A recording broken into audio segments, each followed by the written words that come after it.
আপনার ক্রোম ব্রাউজারের এই 3টি সেটিং যদি এখনও অন করা থাকে তাহলে এখনই অফ করেন, নয়তো আপনার হোয়াটসঅ্যাপ, মেসেঞ্জার, ফেসবুক, ইনস্টাগ্রাম যে কোনো সময় হ্যাক হতে পারে।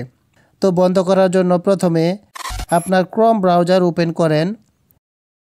এই যে উপরে 3 ডট এটাতে ক্লিক করেন, সেটিংয়ে ক্লিক করেন, গুগল পাসওয়ার্ড ম্যানেজার এটাতে ক্লিক করেন, এই যে সেটিং এটাতে ক্লিক করেন, এই যে অফার টু সেভ পাসওয়ার্ড এটা অফ করে দেন, এই যে অটো সাইন ইন এটা অফ করে দেন, এখান থেকে ব্যাক করেন, এই যে পেমেন্ট মেথড এটাতে ক্লিক করেন, এই যে সেভ ফিল পেমেন্ট মেথড এটা অফ করে দেন।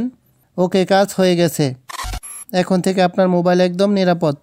তো এরকম ইউজফুল ভিডিও প্রতিদিন দেখতে চাইলে এখনই আমার চ্যানেলটি সাবস্ক্রাইব করেন, আর ফেসবুক থেকে দেখে থাকলে ফেসবুক পেজটি ফলো দিয়ে দেন, আর ভিডিওটি শেয়ার দিয়ে আপনার বন্ধুবান্ধব অন্যদের দেখার সুযোগ করে দিন। ধন্যবাদ।